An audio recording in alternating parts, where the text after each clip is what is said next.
Hello.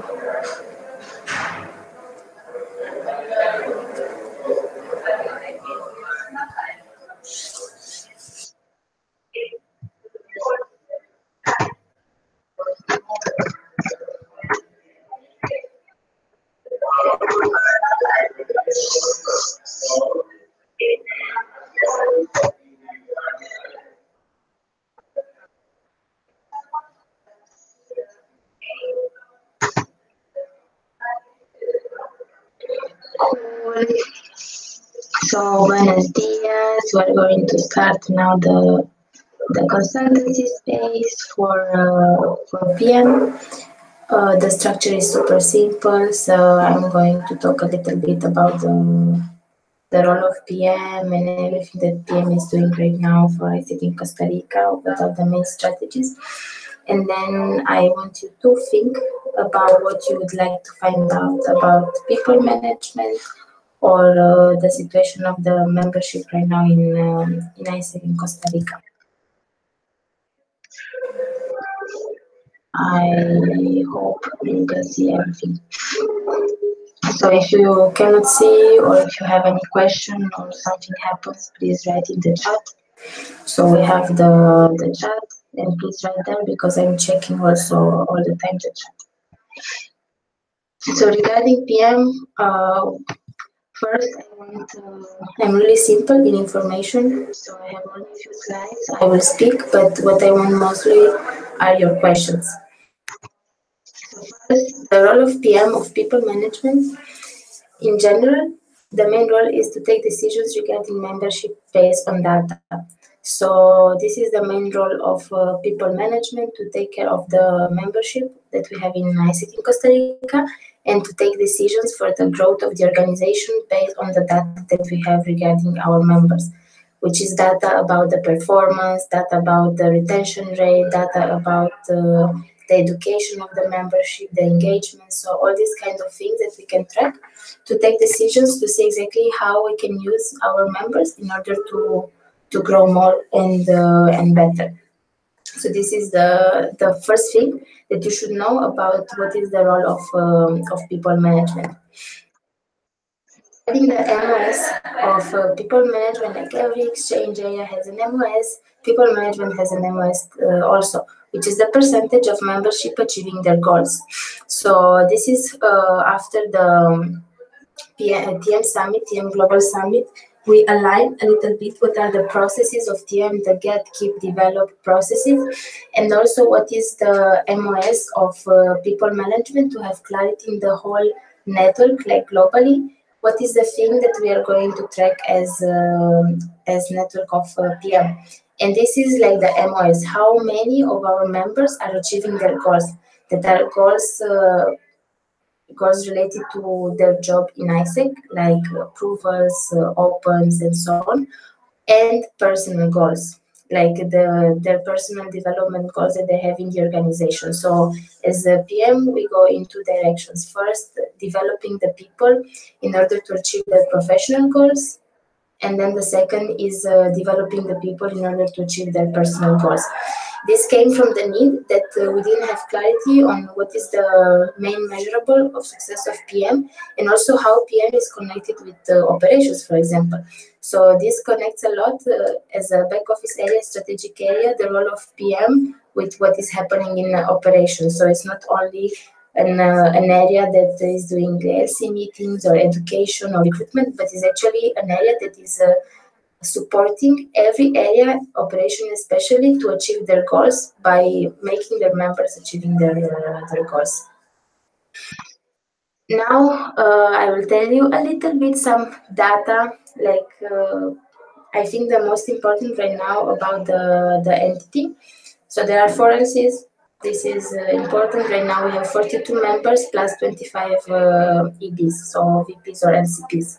So a total of 67 people in the entity.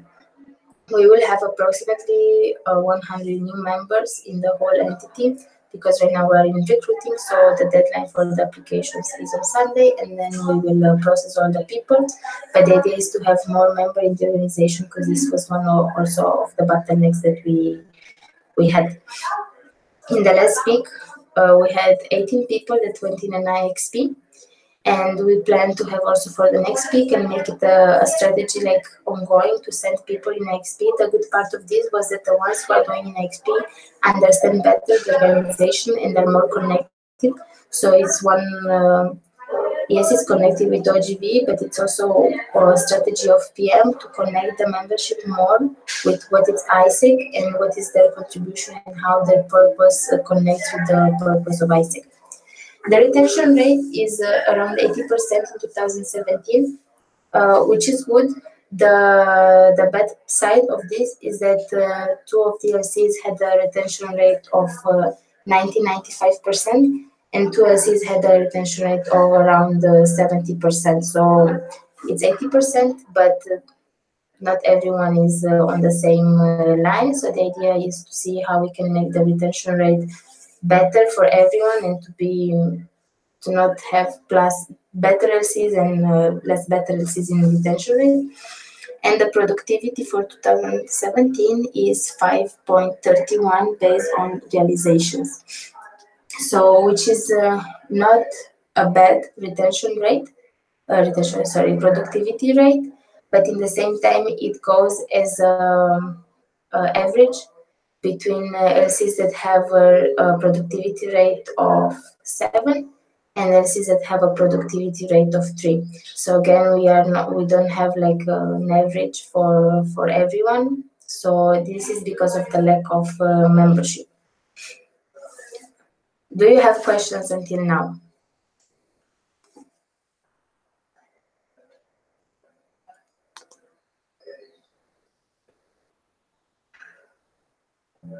Okay, I will go further. Regarding the strategies for this semester, there are 3 main strategies that embed the most important things. The first one is data management. So, and it comes from a mindset to implement the mindset of management of the data, analyzing the data, using the data about our membership. And it goes in managing our membership like a database with all the members to know exactly what is happening, who is doing what, and to manage better every member in particular, but also management of the data of PM to have a constant tracking of the data that we need, like retention and number of members, performance, implementation of team standards, to have every month this kind of data through a survey that we're going to do every single month. So a people survey that is going to be released accordingly to the needs of each month, to see exactly what is the percentage of implementation, what are the needs of the entity, to assess all the time the current state and then analyze. So this is also one of my directions to support the LCs to analyze the data and to use this data to take decisions for their strategies. The second one is implementation of team standards, 9-box implementation, and plan de desarrollo individual, personal development plan.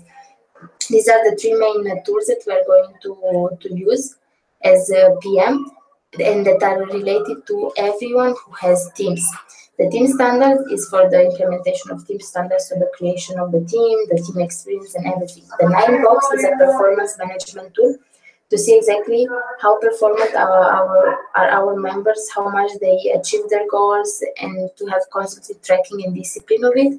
And the Plan de Desarrollo Individual, the personal development plan, is the part of personal development of their membership, to have a framework to actually support our members to develop personally also, and not only to work for ISEC. So these are the 3 tools that we are going to use, 3 processes that we are going to use to make the experiences of the people better, and to have this development plan, personal development plan, but also professional development plan that will make our members to achieve their goals.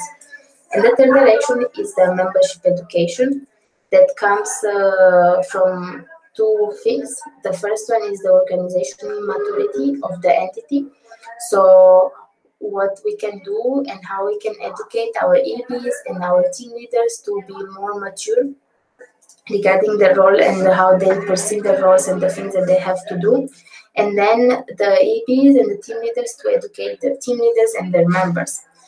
The education is based, so the new education cycle is based on the competencies model of the AI released in December. And we already started by also making like the conference that we had, national conference in January. It was accordingly to the competencies model. So the education cycle is based on the competencies model, but it comes, as I said again, from this need of having a more mature membership in terms of ISEC, in terms of strategic overview, and so on. Because, for example, there are some EBs that don't have a lot of experience in ISEC, and they need this support in order to understand their role as VPs and how to take decisions strategically and so on, and also how to educate their team leaders and their members. Do you have any question about the strategies? You can write yes, no, so I can see.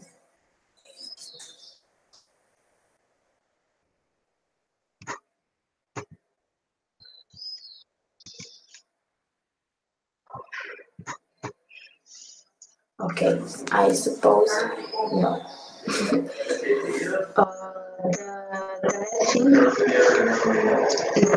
I would like to tell you is the challenges and the learnings that we had in the first semester of PM. The first one is not having a VP PM in every LC.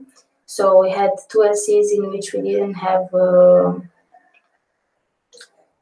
LCs in which there was no VP in the first semester, and then also another LC that had still no VP in the second semester. And this is a bottleneck because a lot of things, like to establish a culture and to establish tools and to establish a culture and so on, you need someone responsible. And the moment when there was not someone responsible, it was really hard to manage all the things like team standards implementation or data management of the membership or all this or everything that is related to membership. Another one is the organizational maturity of the entity, and this is a challenge because you have to start with the small things to teach the people how to do the small things, and it's super related with the education. Like educating in small things is not a bad thing; it's just the reality. And the challenge is how we can increase the organizational maturity of, for example, even a member. Like from the moment someone is a member, to have more knowledge about not only the processes of the area, but about ISEC, about the impact of ISEC, about the history of ISEC, about the history of ISEC in Costa Rica, ISEC 2020, roadmap. Like to have a broader knowledge of the organization, to be a little bit more mature in taking decisions or in implementing strategies and so on. Another challenge is the no clear processes established for PM, but it started to get solved from the releasing of the PM of the TM Global Summit at the end of November. So right now we know exactly what are the processes for PM, what are the priorities, and it's like a clear framework that we are using to implement them also in ISEC in Costa Rica. Another one is no data management, related first to the members, like to not have a clear management of the data of the members, knowing like all the information about the members, to know exactly how to, for example, to see which are the members that would be good pipeline, which are the members that are the best, which are the members that deserve reward and recognition and so on, but also management of the data of PM. Like knowing exactly which is the retention rate in every quarter in the last year for an LC, knowing which is the productivity rate of this LC in the last 6 months. This kind of data that we didn't have, but again, we are starting right now to implement data management first mindset and then a tool where we can have all these things. And another challenge more at local level, also a little bit at MC level, is other areas not understanding the importance of running PM processes. Because if you think all the things that PM does are really connected with the other areas. team standards implementation, performance management, plan de desarrollo individual, education cycle, like all these kind of things, yes, are a responsibility of PM, but at the end needs to be done by everyone. Team standards is a responsibility of everyone. Everyone needs to implement team standards in their areas. Everyone needs to implement performance tracking with their members, with their team leaders.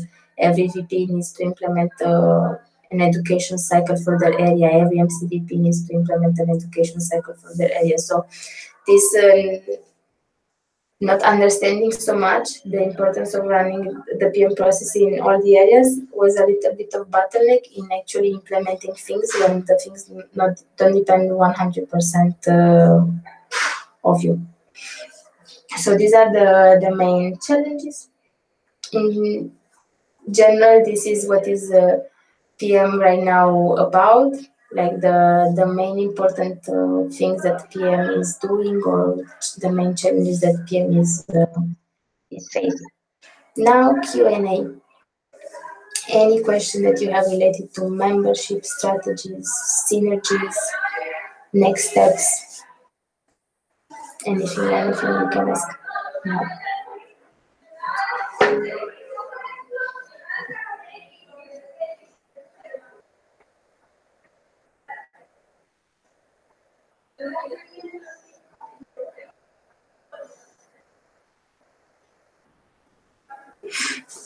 Okay, so about organizational culture, what is the main challenge and how is it currently?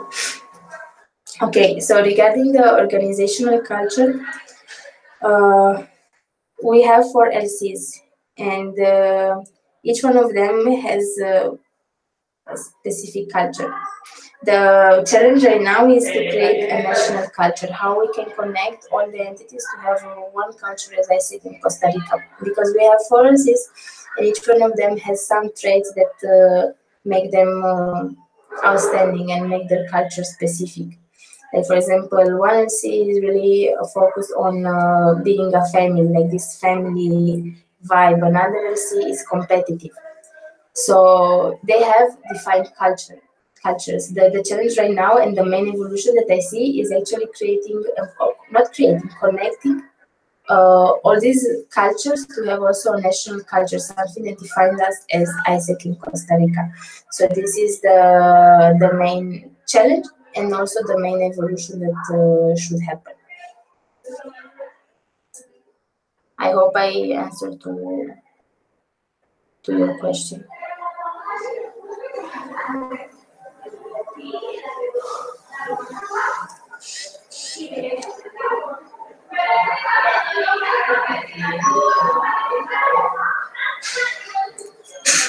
Some other question?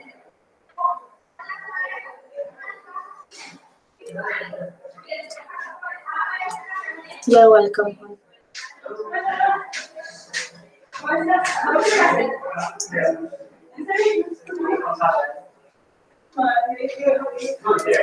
Can tell you if you have other questions.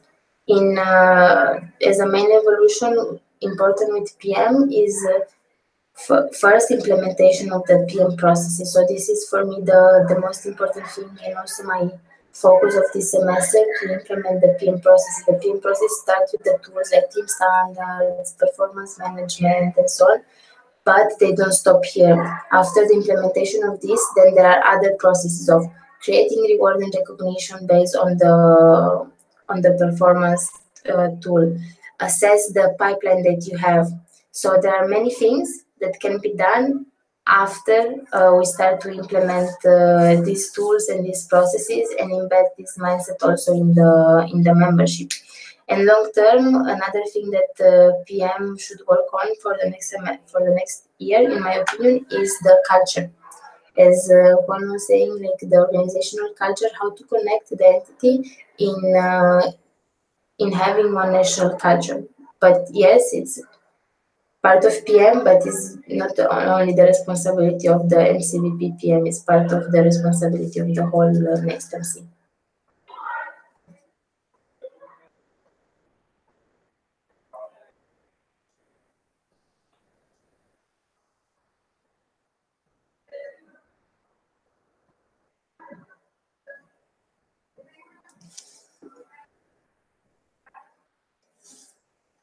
Do you have other questions? Okay, I received one on the chat. What do you believe would be the most important controllable factor strategy to ensure that the education process is effectively implemented? Okay, so, and what potential threats to this strategy do you believe exist? Okay, so the question is, what is the most important thing to do to implement the education cycle? And what are the possible threats? So first is have education cycle, like general education cycle and functional education cycle done and adapted to the reality and the needs of the entity every 6 months and based on the competence model. This is the first one, have it. The second one is understanding from MC side, like all the MC and all the EPs, the importance of the education cycle and how to implement the education cycle. And then the third one, the most important, is the implementation. So here comes from the moment when someone understands, like an MCVP IGV understands why educating my members is connected with achieving my goals, that will make the difference. They will not see the education cycle only as a PM strategy, but they will see the education cycle as an area strategy because they will see the need. And then in the implementation, I think what is here the most challenging thing is adapting to the touch points, to find the best touch points that would fit the disponibility and the disponibility of the membership.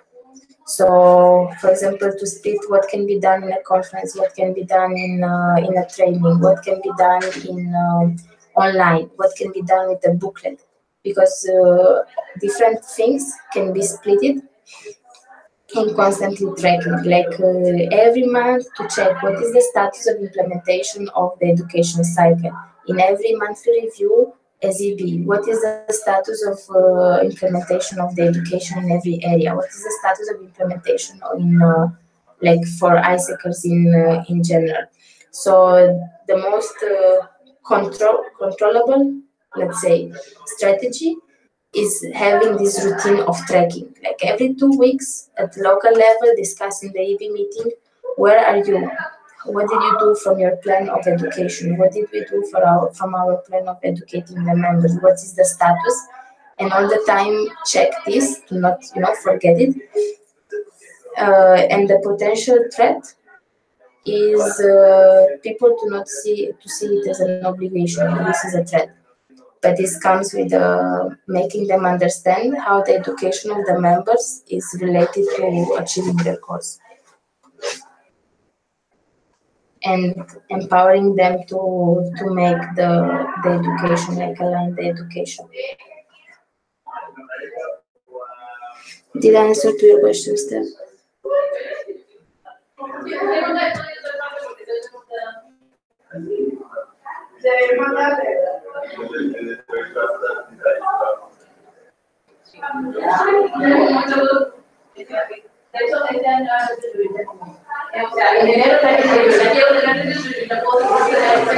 Cool. Someone has another question.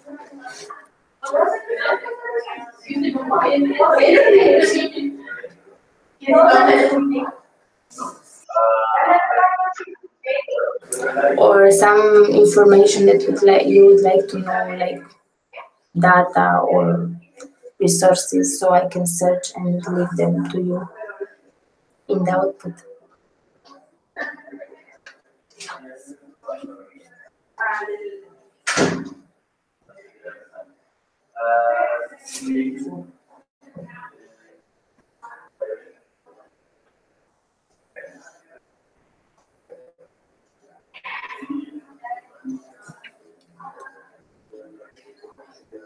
Okay, another one. What is the status of middle management in DLCs? What needs to be improved? Okay, so the status of middle DLCs, it's okay, it's not good, it's not bad, but it's not like excellent. One of the main bottlenecks is the pipeline that comes from the lack also of membership in general. This is a bottleneck. Like right now, the LCs have middle management selection, but there are not enough members to cover all the positions. So it comes from the challenge of the entity to not have enough members. What needs to be improved? There are two things. The first one is the role that the team leaders or project managers have, which is right now more a role of implementing than a strategic role as team leaders, let's say.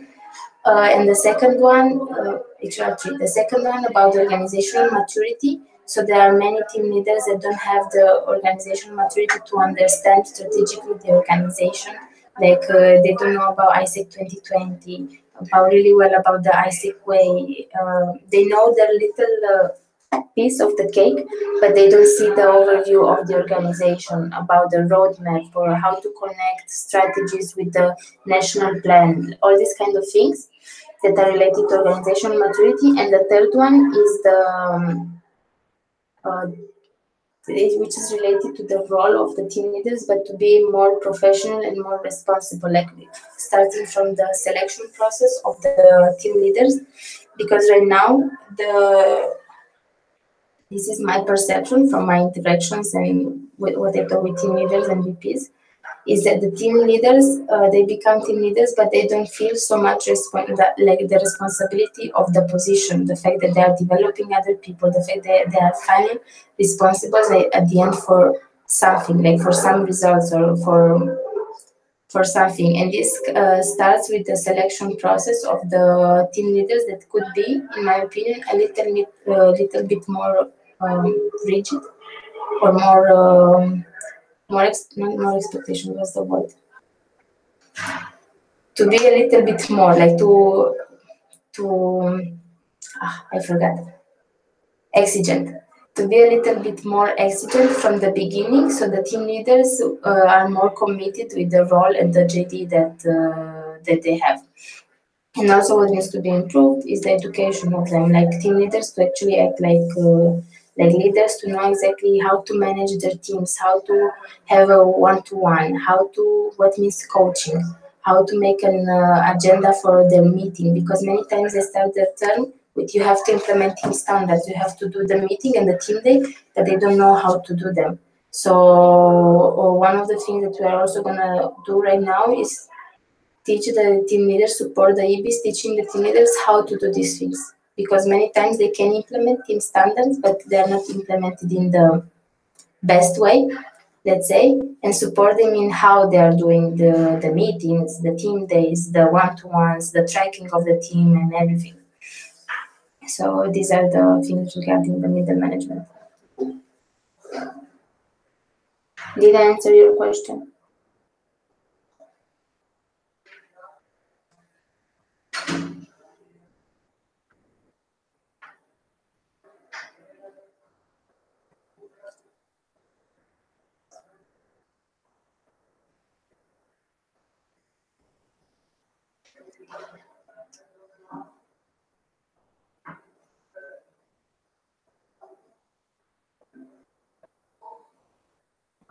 You're welcome.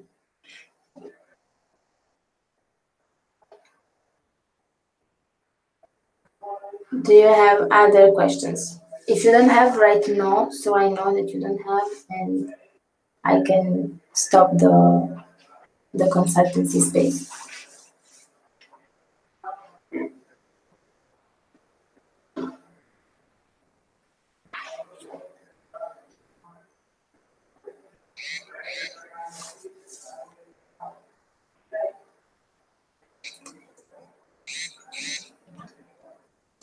Did the implementation of local volunteer brought leads to this recruitment?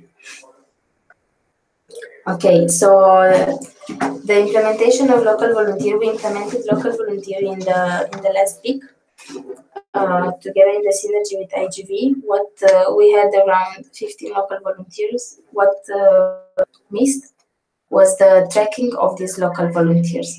So right now, without the tracking at local level of the local volunteers, I cannot tell you who from these people are applying for the recruitment. The idea was, yes, to have people from local volunteer that can become members or go in a GV afterwards. what the VPs did was to contact the people that were local volunteers, or to contact the people who wanted to be local volunteers, to propose them the recruitment. But I don't have this data right now. What are the learning points is first the tracking at local level of the status of the local volunteers which missed. Second one is the synergy with IGV from both MC level and the LC level. And this is from the perspective that PM can have a priority local volunteer. If IGV doesn't have as a priority local volunteer, it will be really hard to implement it, because at the end, these local volunteers need a project, and they need coordination inside the project more than just the recruitment that it is at the beginning. So I think that this is the main learning point of running local volunteer, to set expectation exactly what is the, like, not only what is the role of each, but exactly what is the disponibility of implementing local volunteer from both sides, and what are the expected results and tracking from both sides. This was, I think, the main bottleneck for the implementation of this peak. Did I answer to you, Dani?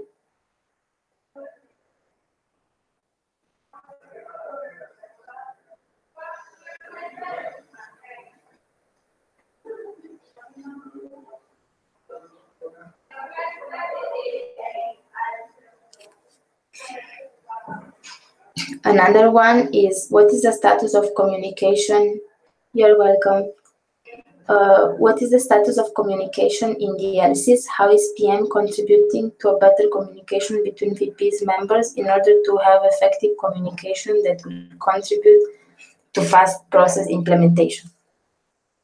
Okay, so I don't have data regarding the status of communication in the LCs, or clear strategies of how PM is contributing to a better communication between VPs members. But there are two things here. The first that PM is doing, the first one is team standards implementation, supporting the team standards implementation. Three things actually. The team standards, because this is one of the frameworks that you use to connect with the members, like the VPs use to connect with the members. So the support that the VPs are giving to the other VPs in how to implement team standards, for example. Another one is the part of synergies, and how the LCs, like for example, people from other areas know what is happening in other areas as well, or what is happening in the LC. And this is one of the directions that the VPs have right now. In every VP has to connect people from different areas, like to connect not only be friends with people from other areas, but also understand, for example, what is happening in the other areas. What is OGV doing? What is IGV doing? What is IGE doing? What are their main bottlenecks? Because many times what happens is that the member knows what they are doing, maybe what their area, like the others from the area, are doing, but not so much what other areas or what other people are actually doing. And the moment when you understand this, you understand a little bit better the role that you have in the whole LC, and also you understand a little bit better why everyone is there and what they are working, and you feel a little bit more where is the LC going to, let's say, so a common direction.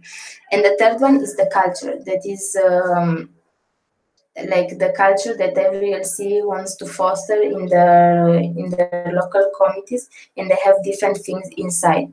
Like, for example, how they do reward and recognition, how they do LC days, and so on, which is different from LC to LC. And this also helps to foster the communication in the LC, because it creates personal connections between the people. And one of the things that here a lot the people need is this part of connecting with other people. So, for example, the tendency of TICOs is to avoid conflicts. So the moment when they are comfortable with someone and so on, it's a little bit easier to communicate the things and to work. So this would be the three things. Now, About the processes of PM, which is the one that has more problems in implementation?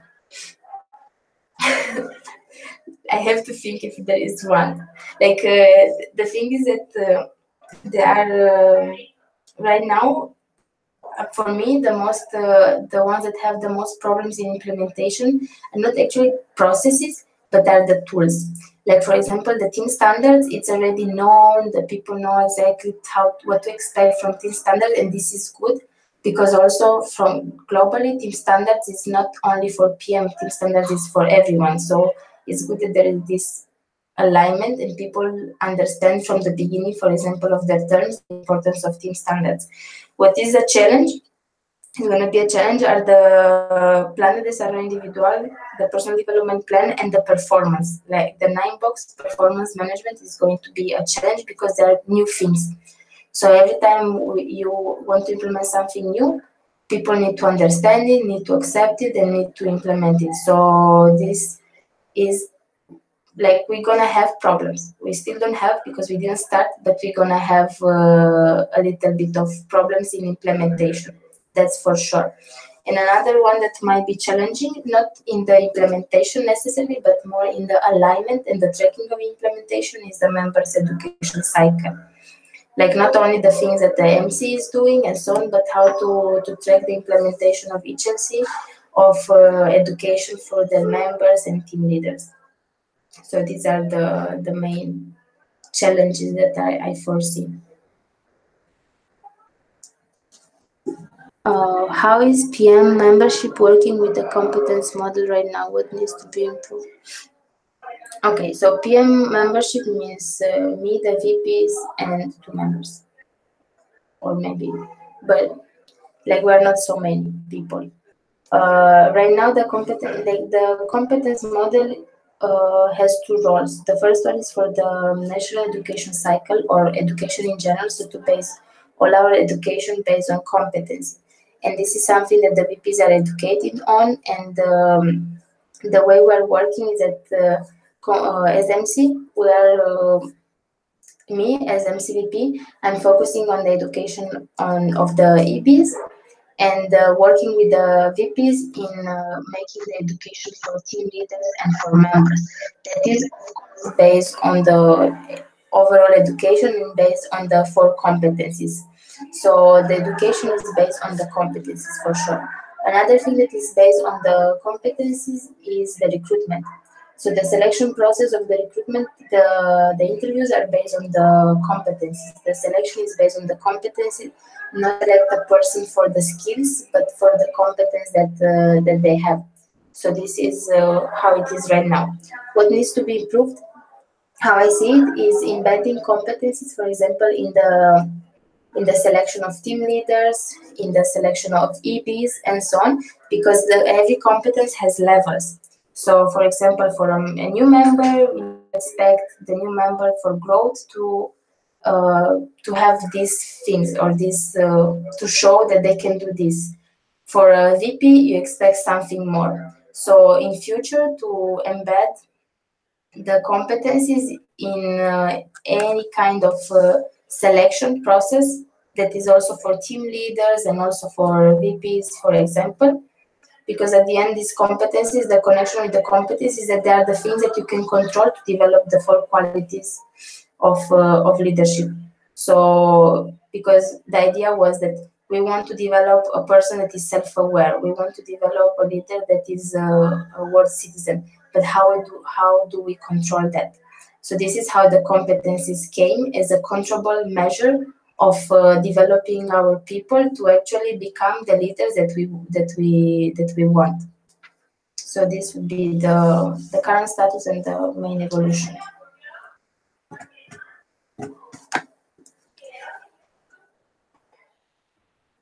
Did I answer to your questions?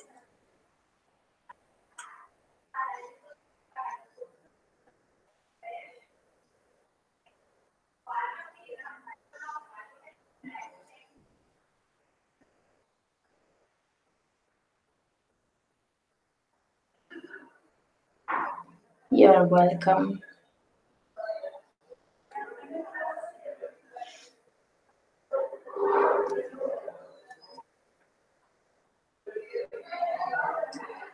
Cool. Do you have other questions? If no, write no, so we know that you don't have. If yes, I'm waiting for them.